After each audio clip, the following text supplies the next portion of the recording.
Last night, Tesla did update prices on their lineup for the 9th time in 2021. It seems like it's been a while since we've seen prices change at Tesla, and as a matter of fact, the last update was back in July. So we've gone almost 3 months now without a price update from Tesla. Now, under normal circumstances, that wouldn't sound unusual, but because of the frequency of price changes that we had earlier this year, it was nice to see that prices finally stabilized. Well, as of last night, of course, that's no longer the case, and some of these updates and prices are pretty substantial. So let's talk through what the updates were and which models are affected. So starting over on the Model Y lineup, first we have the long-range all-wheel drive, which did go up by $1,000. So it is now $54,990. And of course, the performance model, which had been exempt from many of the price updates this year, got its third update and is now $61,990. It is, again, another $1,000 increase. And then over on the Model 3, we have a little bit more of a dramatic change in prices. Starting with the Standard Range Plus, a surprising $2,000 increase. It is now $41,990, and I'm not sure exactly why it went up so much because the Model 3 has been on track with all these price updates throughout the year. So it has gone up significantly after its initial drop back in January or February. The long-range all-wheel drive, however, did stay at the same price, so it's still $49,990. No changes there. Now over to the performance, which did get a $1,000 increase and is now $57,990. Now, I'm not surprised that the performance model went up because on the Y, it also went up. The performance Model 3 had one price increase more than the Model Y performance had throughout this year. So with that, the performance Model 3 has gone up $3,000 this year. The Model Y performance only went up $2,000 this year as of today. It's really surprising to see that the Model 3 Standard Range Plus increased by $2,000. If you look back at the low from this year, back in February, it dropped to $36,990, and it was getting ready to approach that nearly $35,000 mark that they originally had boasted when you could order a off-menu Model 3.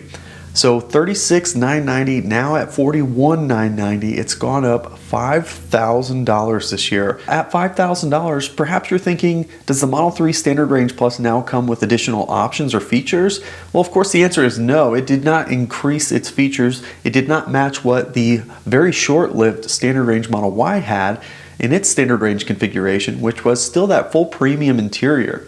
Unfortunately, the Model 3 Standard Range Plus continues to be limited features on the interior, and it's limited on range, of course. So with all these price changes, of course, there's a number of factors that are going into this. The biggest thing that's driving these changes is obviously the supply chain. As you well know by now, prices are up across the board.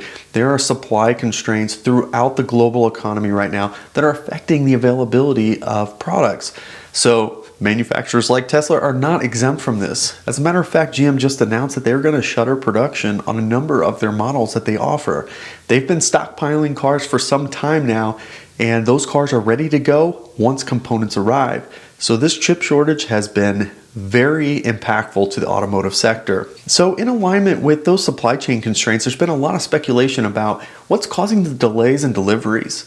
So let's do a quick roundup of how long it takes to get a car at this point in time.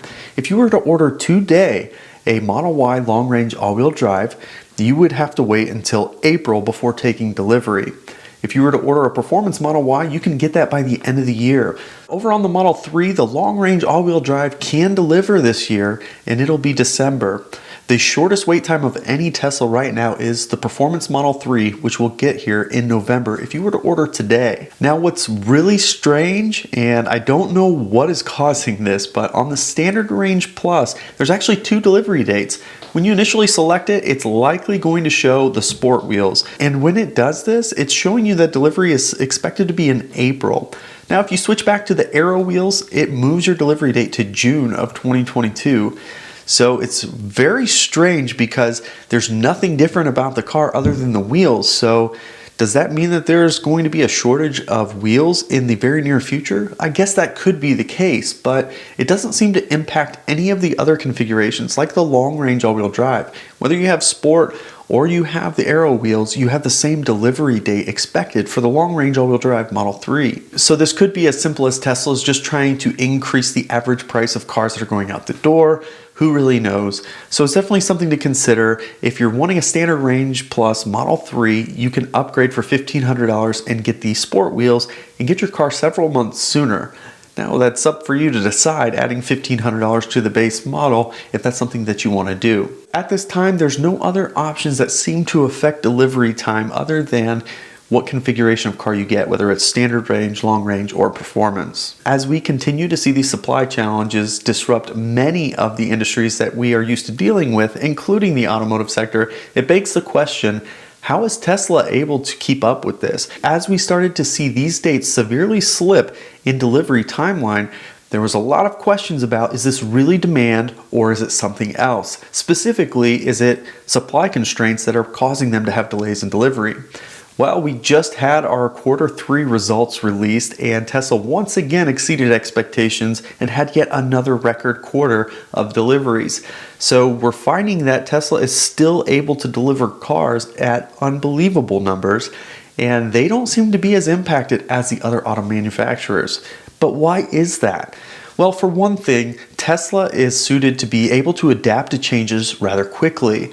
At a place like Ford or GM or any of the other legacy automotive companies, they have a very big corporation, and any minor change is going to have to go through numerous processes to be able to be implemented. At Tesla, they're able to adapt very quickly to changes and make decisions on the spot. The chip shortage was a very big blow to the automotive industry. What Tesla did is they made some changes to some of the critical components. For one, they removed the radar in the front of the car.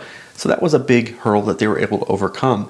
In addition, they did change some of their chips to accommodate for the more plentiful supply of nano chips that are available right now. Legacy automakers continue to rely on what some would call antiquated technology that manufacturers are not investing in growing because it's a dying area.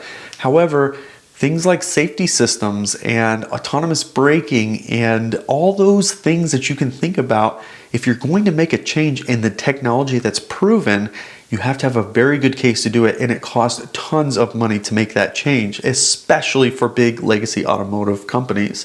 But for Tesla, they're a little bit more nimble, and they have a smaller product offering that they have to work with. So implementing these changes is a lot easier, and they're able to do this, and they're able to do their testing. They're able to show and prove that these systems can work with newer technology and not be as concerned about the robust old technology that's been in these cars for so long. So obviously this is not great news for any of you who have not yet ordered. And just to clarify for those who are going to ask in the comments, you do not have to worry about this price increase if you already have an order in. Tesla will not be increasing your order. Now, there is one exception to that. If you change any bit of your configuration, whether that be changing the wheels, changing the interior color, or changing the exterior color, you are then going to have to accept the new price levels from Tesla. So if you went from white interior to black interior, as an example, you would think you would save $1,000. But there's also a $1,000 increase. So you're going to take the new pricing and have a car with less options for the same money. So keep your configuration if you already have it on order. And if you haven't already ordered, I highly recommend getting your order in now. Based on the current lead times, it's going to be a while before you get your car anyways. There's two very big things that are pending right now that a lot of you are probably waiting on. One of those being the EV tax credits, and the other, of course, being the 4680 cells out of Giga Austin. We're hearing rumor that the front casted body is now coming out of Giga Austin. That does not mean it's into production at Fremont. However, they're getting very close to having the full front and rear casted bodies coming out for the Model Y. So by April of 2022, I think it's very likely most of these things will be closed points. However, that does assume that Congress actually gets something done in any reasonable amount of time, at least at this point, because it's already been 6+ months of discussion about these EV tax credits. So still a lot to be done. However, lead times are very, very long right now. Get your order in now and don't worry about future increases should they come. As Tesla continues to increase prices, the backlog continues to grow. So obviously they're not going to change course on this until they start to see an impact on their orders. So let me know in the comments, are you waiting to order, or are you going to go ahead and get your order in now and not worry about pricing anymore? I hope that you enjoyed this video. If you did, of course, give it the thumbs up. It helps out tremendously. If you haven't already, of course, subscribe to the channel as we continue to post content regularly. You can follow us on Twitter and Instagram at Bearded Tesla. Thanks so much for joining us, and we'll catch you next time.